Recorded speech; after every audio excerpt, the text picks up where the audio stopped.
A estratégia do dia. O podcast original da Bloomberg Linha. Bom dia, Vitor. Ó, o nome de mais alguém eu acertei dessa vez, hein? Você já viu alguém combinar alguma coisa com você, tipo, de sair pra algum lugar ou de dar um rolê, e na última hora aquela pessoa simplesmente cancela ou desaparece? Oh, yeah. Pois é, o governo brasileiro acabou de passar por isso. E quem fez esse ghosting foi o presidente da Câmara. A ideia era simples, a gente discutiu no último episódio. Aumentar um pouquinho o imposto sobre apostas online de 12% para 18%. Um upgrade fiscal ali, uma forcinha na arrecadação aqui e pronto. Mais 300 milhões de reais entrando no caixa. No total, o pacote todo poderia render uns 10 bilhões de reais, lembra que eu comentei? Mas tá bom, o que aconteceu? Entraram em campo elas. As onipresentes, as bilionárias e influentes bets. E mostraram que quando o assunto é lobby, elas jogam em outro nível. E aí, simplesmente o que era para ser um decreto simples virou uma partida truncada, cheia de dribbles, pressão e, claro, interferência externa. No meio disso tudo, um presidente da Câmara que, segundo fontes, subestimou a pancadaria. O ministro da Fazenda que precisa fechar as contas com fita crepe e super bonder, e uma oposição que agora abraçou as bets como se fossem patrimônio nacional. Bom, no episódio de hoje a gente vai entender por que uma medida provisória que parecia pacificada virou mais uma novela tributária. Como que um setor que nem existia legalmente há 7 anos virou protagonista da crise fiscal. A gente também vai falar sobre outro assunto bem importante, tá? Guerra.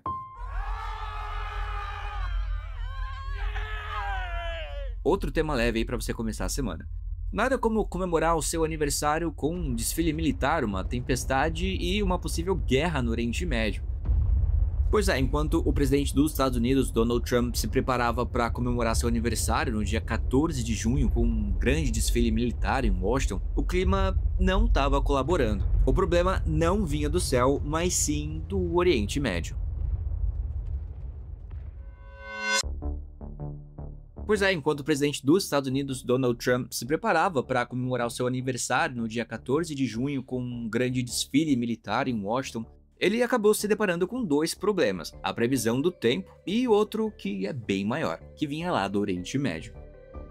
Sim, justamente naquela semana, Israel começou a atacar o Irã, que pode dar início a mais uma guerra, e o pior cenário para os americanos seria acabar envolvidos diretamente nisso. E tudo isso ameaça destruir os planos de Trump para sua política externa. Vamos entender. A questão é que quem ordenou os ataques foi o primeiro-ministro israelense Benjamin Netanyahu, conhecido como Bibi. Pois é, Bibi mais fácil.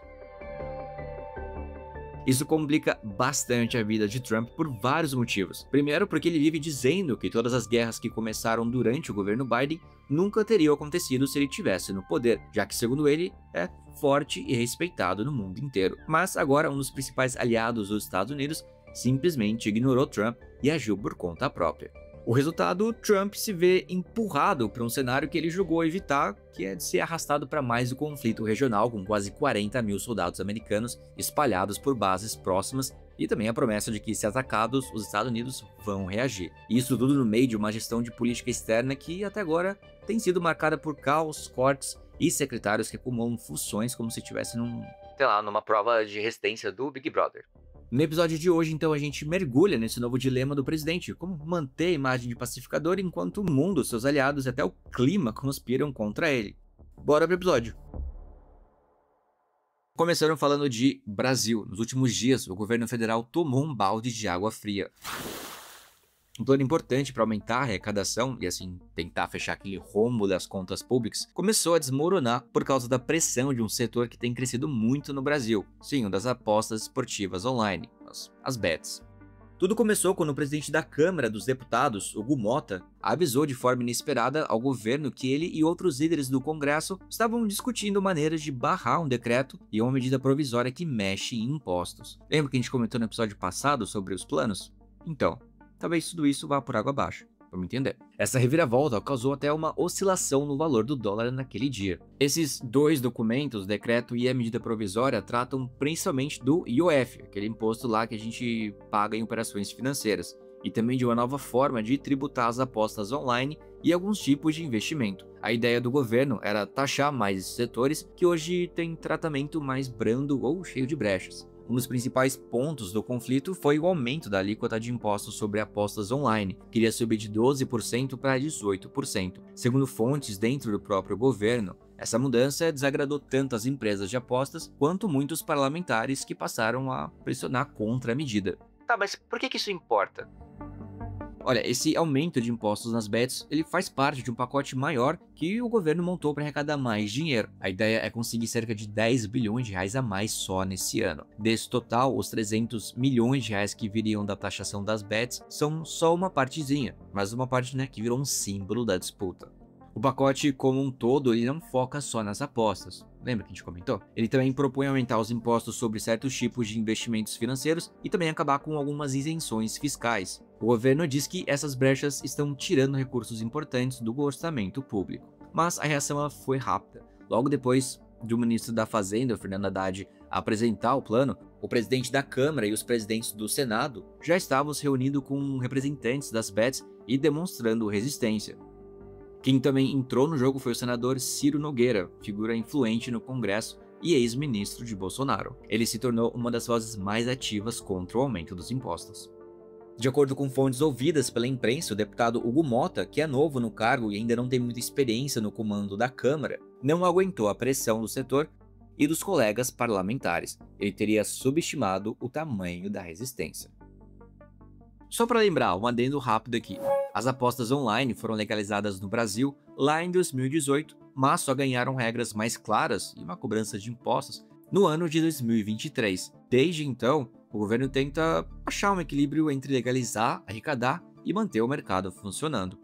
Nesse ano, a ideia do governo era estabelecer um imposto de 18% sobre o faturamento das bets, mas o Congresso derrubou isso para 12%. Agora a Haddad tentou voltar com esse 18% e as bets elas não gostaram e reagiram. O argumento delas é que com esse aumento a carga tributária total do setor ultrapassaria 50%, o que, segundo as empresas, tornaria o negócio inviável. Elas também dizem que isso poderia abrir ainda mais espaço para empresas ilegais e grupos criminosos que não pagam nada e operam livremente. Bom, em comunicado oficial, a Associação de Bets e Fantasy Sports afirmou que, mesmo sendo uma atividade legalizada, o setor está sendo sufocado por impostos altos demais, o que só favorece quem atua na ilegalidade. E olha, gente, não são só as bets que estão incomodadas. O agronegócio e o setor imobiliário também estão contra o pacote, especialmente por conta do fim das isenções fiscais para títulos de crédito chamados de LCIs e LCAs. Esses papéis são investimentos ligados a empréstimos para o agro ou o setor imobiliário, e hoje tem isenção total de imposto de renda. Então, com a nova proposta, elas passariam a pagar 5% de impostos. Por fim, esse pacote é uma tentativa de Haddad de colocar as contas públicas em ordem e mostrar para o mercado e para os investidores que o governo está comprometido com a meta de déficit zero, ou seja, gastar só o que arrecada. Mas com tanta resistência, principalmente dentro do próprio Congresso, o plano corre o risco de não sair do papel. E se isso acontecer, Haddad vai ter ainda mais dificuldade para convencer o mercado de que o governo consegue sim manter as contas sob controle, que poderia aumentar a pressão sobre ele e prejudicar a confiança no plano econômico como um todo. E bora falar de guerra. Pois é, não temos descanso nesse podcast. Vamos lá. Enquanto o presidente dos Estados Unidos, Donald Trump, estava se preparando então para comemorar seu aniversário no dia 14 de junho, veio a notícia de que Israel atacou o Irã. Baita notícia para se ter no seu aniversário. Bom, quem ordenou o ataque foi o primeiro-ministro israelense, o Bibi, e isso complica bastante a vida de Trump por vários motivos. Até porque ele está tentando construir uma imagem de grande negociador, alguém que busca paz e, quer mover tudo isso, alguém que busca paz no mundo. Ele até sonha com o Prêmio Nobel da Paz. Como Vladimir Putin vem rejeitando as tentativas de Trump de negociar um cessar-fogo na guerra da Ucrânia, a melhor chance de Trump conseguir um acordo histórico seria com o Irã para limitar o programa nuclear do país. Inclusive, até esse momento, estava marcada uma nova rodada de negociações entre o enviado de Trump, que é o Steve Witkoff, e autoridades iranianas em Omã no próximo domingo. Mas, com Israel bombardeando o Irã, essas conversas elas acabam perdendo sentido, afinal, como o líder supremo do Irã, Ali Khamenei, poderia fazer concessões aos americanos justo quando seu país está sendo atacado pelo principal aliado deles. Bom, o pior cenário para Trump é que, em vez de conseguir um acordo de paz, ele acaba entrando em mais uma guerra no Oriente Médio, algo que ele prometeu aos seus eleitores que nunca faria. Isso pode acontecer se o Irã resolver revidar não só contra Israel, mas também contra bases dos Estados Unidos lá na região, onde estão estacionados cerca de 40 mil soldados americanos. O governo americano já começou a remover parte desses soldados de áreas mais vulneráveis antes mesmo dos ataques israelenses começarem. O atual secretário de Estado e também conselheiro de Segurança Nacional de Trump, Marco Rubio, já fez um alerta público ao Irã: não toquem em ativos americanos. Bom, o Irã, por sua vez, pode ir até o fim, não porque tem medo, mas porque não quer atrair um confronto direto com a maior potência militar do planeta. Mas Netanyahu pensa diferente. Ele adoraria ter os Estados Unidos do seu lado nesse conflito. Isso porque os americanos têm armas que Israel não tem, como simplesmente bombas capazes de destruir instalações nucleares escondidas nas montanhas iranianas. Se o Irã começar a retaliar Israel, é provável que Netanyahu e grupos aliados a ele dentro dos Estados Unidos façam pressão para que Trump entre na briga. Só que, bom, Trump não quer esse embate, ele não quer parecer fraco e abandonar Israel, mas também não quer parecer manipulado por Netanyahu. Esse equilíbrio é difícil, por isso ele já tentou se afastar do problema. Durante sua segunda presidência, o governo americano deixou de apoiar oficialmente a criação de um Estado palestino, que é uma mudança radical na política externa dos Estados Unidos, que há décadas apoiava a solução de 2 estados. Bom, o ataque de Israel pode até conseguir atrasar o programa nuclear do Irã, mas também pode explodir ainda mais a instabilidade da região. De qualquer forma, esse movimento prejudica as relações entre os Estados Unidos e Israel, que já andavam estremecidas, e coloca também Trump na pior posição possível. Ele se vende como um líder forte e pacificador, mas agora corre o risco de acabar no meio de uma guerra, ou parecer fraco por tentar evitá-la.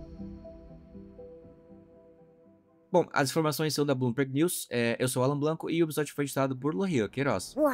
E bora ler aqui alguns comentários do episódio passado? Gui Bloss diz: essa notícia da Mattel me lembrou do filme Pequenos Guerreiros, de 1998. Olha, confesso que eu nunca vi esse filme. Vou pesquisar depois. E olha só, Gabriel DS Mancuso diz: ei, eu tô ouvindo no alto-falante. Cristiane diz também que ouviu o podcast em caixinha de som e só hoje que tá ouvindo no fone e garante que é uma pessoa normal. A Audrey Moore diz que trabalha home office e escuta o Spotify sem fone de ouvido. E o Ale diz: ué, será que sou o único que escuta o podcast no alto-falante? Olha, Ale, não, você tá cheio de pessoas aí que ouvem também no alto-falante, por algum motivo. Eu não entendo, mas tudo bem, eu respeito. E bom, gente, vou ficando por aqui, até o próximo episódio, até lá, big beijo. Este episódio da Estratégia do Dia foi patrocinado pela Dil. Gerenciar uma equipe global não deveria ser como nadar contra a corrente. Com a Dil, você pode contratar talentos de qualquer lugar do mundo, gerir a folha de pagamento global e cumprir com as leis locais. Tudo isso em uma única plataforma, flexível e escalável. Visite dil.com/estratégia. Para ficar mais fácil, eu vou soletrar para você: del.com/estratégia, ou acesse o link na descrição. E junte-se a milhares de empresas que confiam na Dil para gerenciar suas equipes ao redor do mundo.